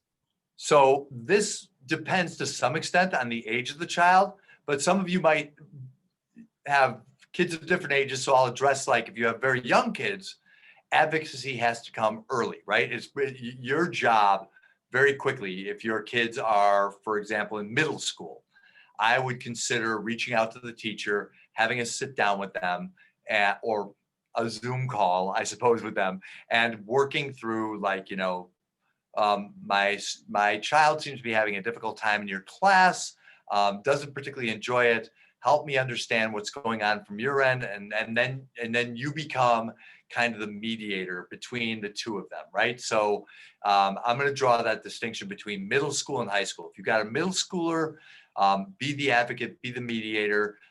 Let your child know that you're on their side, but that doesn't necessarily mean the teacher's wrong or evil or out to get you or anything. If your child's in high school, I want you to keep in mind some of the fundamental goals of parenting. When I take a big step back and I think about, like, what are we trying to do here as parents? When our kids are 17 or 18 years old and they're off to college or whatever their next adventure in life is, what do we want to be able to say? We want to be able to say we've raised good people who are competent and resilient, right? They are kind, they're capable of handling situations, and if something gets difficult, they can solve the puzzle and move forward with their lives, right? And there's no better place to learn those skills than under your roof. So if you have a high schooler, you can role play with them. I do this all the time, and kids get into it because if you play them, they'll play the teacher, and they'll put on the nastiest voice of the teacher, and they get to be like, awful for a minute. But navigate that with a little role playing and a little discussion about, like, okay, so you're going to go talk to this teacher and make that, play the parent card there. Like, you're not just going to feel bad for a semester or avoid this teacher or sit in the very back of this class or the bottom of the Zoom call and just not ever say anything. Let's find a way to make this work. Keeping in mind, and we all know this, you're going to be working with difficult personalities your entire life. There's never going to be a better time to sort out how to do that effectively than right now. No safer time, right? What our biggest risk is a grade or getting written up for detention or something like that. But to advocate for oneself in an appropriate way, this is a big part of what we want to teach our kids to do. And if we end up doing this for our high schoolers, then we're over parenting a little bit. And we get into pretty dangerous territory fairly quickly. You can use the slide from I'm going to reach out to the teacher to I'll finish writing the paper, or I'll call you in tomorrow because you need some more rest. We don't want to overindulge our kids because we're not teaching them that they're competent. We're not teaching them they're resilient. In fact, what they're hearing from us when we give them a break is a show of no confidence. Effectively, we're saying, we don't think you are capable and we don't think you are very resilient, so we're going to do it for you. And that is, think about that message. Think about going out into the world. Think about heading off to college, thinking, I've never really done this before. I don't know how to go talk to my professor and ask the question because I have no practice effect here. So let the practice effect be high school. This is practicing to be an adult. And when kids get used to doing this, they start to do it with ease. And if you can get your kids doing it early, what I usually encourage kids to do is arrange a meeting with each of your teachers at the beginning of every semester. Make sure they know your name, make sure they know you're invested in that class. And that alone is a fundamental life skill, right? Because if you're teetering between an A and a B, and you're the one who the teacher knows, and you're vigorous about being a participant in that class, you're probably going to get the benefit of that doubt. And that's going to work out for a lifetime in a lot of different ways in a lot of different areas of their lives. So let them be, I look at it this way. Let your kids once they're in high school be the general contractors of their lives. They're in charge of the homework, touching base with teachers, counselors, deans. You're a consultant, and they can reach out to you anytime. They've got a question, they've got an ask. That's part of being an adult too, is like seeking out help when you need it. I'll help you anytime, but you're in charge and you're going to make the final decision. That's really, really empowering parenting, especially for your high schoolers. So this next question, I love this next question because it's kind of born out of a more specific circumstance, but I think it can be broadly applied. This parent says, my teen struggles with test anxiety. He usually pushes through, but it's coming to a head with this driver's license test. Huh. In parentheses, I really want him to have his license, and he's a good driver when we practice. The question is, how do I know when to push or when to leave it alone? Or is there a third option? Yeah, I think there's a third option.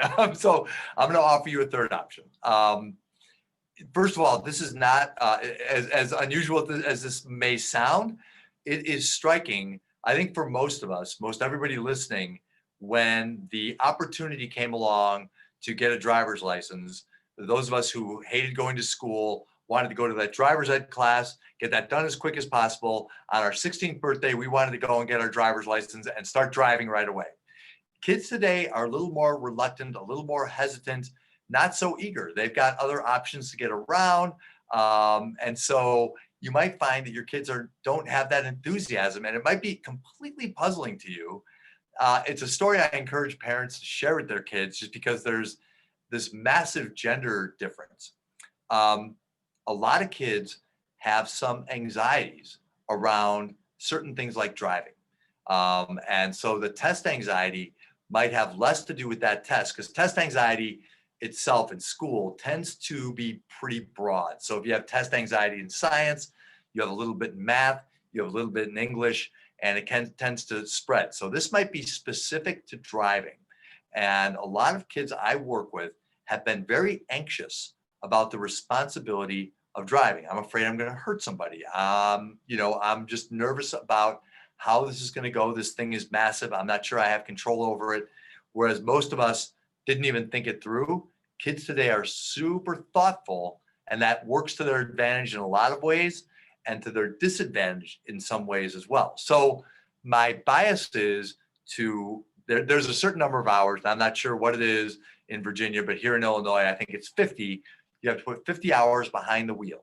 What I encourage parents to do is to make it way more than that and get your kids used to being behind the wheel. Every time you get in the car, make it ordinary. Always get in the passenger seat. And if your child's reluctant, you can just say, you can ask them, so I noticed that you're not thrilled about that. What's that about? And if they say they're nervous, say, well, I trust you. I think it's going to be fine. Otherwise, I wouldn't be over on this side, because I'm not looking to get hurt either. If you find, however, that the test anxiety is really about tests, then you want to start talking about looking at tests a different way. What I've found to be the most useful method for looking at test anxiety so that the anxiety comes way down is to change the way kids see tests. So my ploy is to look at tests as a game. And when you're studying for tests, the game is your professor or your teacher has written this test, right? And he or she is trying to trick you and get you to get the answers wrong. Your job is to figure out the tricks, learn the material, and win the game. And if you can kind of change the concept so that it feels like there's less pressure involved, I'm not going to say it's outright fun for a lot of kids, but it's way less scary. I mean, way less scary. And that anxiety walking in the room, it feels far, far different to them. And this is important, right? Because they are going to be taking tests for years. So they need to conceptualize that in a different way. And to look at tests as a game, oddly enough, seems to be working for an awful lot of my clients. And don't let your kids cheat on their Zoom tests. A lot of kids are doing that by having another screen available right at the ready in their room with the door closed. So public areas of the house if you can. Absolutely. So Dr. Duffy, I'd love to hear you speak to this next question or comment, because it's about having children with learning disabilities at home and virtual learning. So the question is this: how do you motivate and build up confidence in children with learning disabilities who are constantly faced with reminders at school or at home learning that learning is harder for them and the frustrations within themselves keep them in the mode of being easily angered. The parent says it's hard to know how to encourage without it turning into me pushing to the point of dragging my 9-year-old to try and not give up. Oh, so brutal. I so feel for you. It is so hard. It's hard enough to try to navigate school when you suffer a learning disability, right? Because oftentimes you're labeled as not very bright or a problem in the classroom.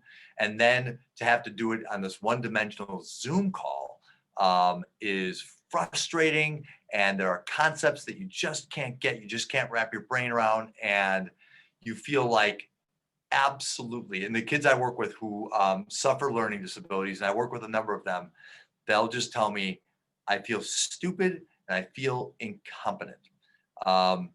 What works for them when they're doing homework is to have an assist, right? So most of us with kids with learning disabilities, we might get a tutor involved once or twice a week who's used to working with kids with learning disabilities. I always encourage parents lean on those people, especially during a pandemic, because they know how to play to your child's strengths, or they'll learn that very quickly. In the meantime, take homework in chunks. So as opposed to sitting down and saying the whole hour, the whole 2 hours, the whole 2.5 hours, whatever it is, has to happen now. 15 minutes, 20 minutes, and then take a break and do something that plays to your child's strengths. What you want them to feel at the end of the day is that when they put in effort, they are capable and they are competent. And so you want to give them opportunities every single day to show that. So I work with a boy right now who has dyslexia and ADHD, terrible time learning in school, especially in the math and science area, and sometimes in the English area.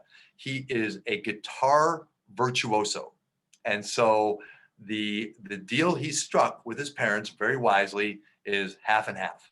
So I get to play the guitar for 15 minutes if I work for 15 minutes. And I might need an assist when it comes to the work. So for parents with kids with learning disabilities, I'm encouraging them to kind of keep up with some of the subject matter that your kids are going through so that you can be a de facto teacher and slow the roll down, because teachers move fast right now. I know this. And you might have to come at it from a different angle, slower, and hang out with your child for a while and kind of reteach some of the material especially during the pandemic, because the last thing we want for our kids who are suffering these learning disabilities is for them to be discouraged about their capacity to do something amazing just because we're in a pandemic. This is not the final report card for them. This is just an additional difficulty.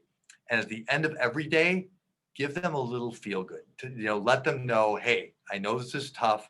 I think you're doing a great job. And I really appreciate that you're hanging in there and working. Always give them some positive feedback to work with on the hardest day, please. So, Dr. Duffy, here we are, 9:58, which means we're at our final couple minutes. So, wow. Yeah, just like that. So, what is it? You've got your last parting shots, the thing that you want to impress upon us more than anything else. Yep. Okay. Thank you. I appreciate having a last moment. First of all, for all of you who have joined me tonight, thank you. I know that every single person out there, just by virtue of the fact that you are seeking out information about parenting well, I promise you, you are doing a fabulous job parenting. And I really do want you to be gentle with yourself and gentle with your kids. And the thing I want you to remember most is that your connection with your child is a gateway to them. It is crucial and important to them. So the myths about adolescence, that this is just something that's going to be difficult and awful, let go of those. You can have a beautiful, loving relationship with your child all the way through. I promise you, I see it all the time. So if you don't buy into the myths and you spend that 90% of the time laughing, playing, connecting, and really understanding what your child is about and where their strengths and interests lie, and you encourage those along with encouraging the regular stuff that they have to do on the daily, you are raising amazing people, and you are doing a fabulous job as a parent. So I am grateful to you because I love this generation of kids, and I know that they are in good hands with you. Dr. Duffy, thank you so much. I mean, I can't tell you how much it means for us to have you here, and how helpful this has been. I know that we will refer back to this for a long time. So thank you so much for joining us. We will definitely stay connected. I'm sure like there will be more questions that come through. So just know we'll be circling back with you. But yeah, I just wanted to thank you on behalf of Grace Community Church and all of the participants that were able to join us tonight, and then those that will see the recordings later. So thank you. Thank you. And next time I hope to be with you guys in person, because I can tell that Grace Community Church is a special place, because I can already, the vibe is that there are special, kind, loving people, and my God, do we need so much of that in the world right now. Well, again, thank you. We won't keep you any longer. So thank you. And thank you all who joined us. Everybody have a good night.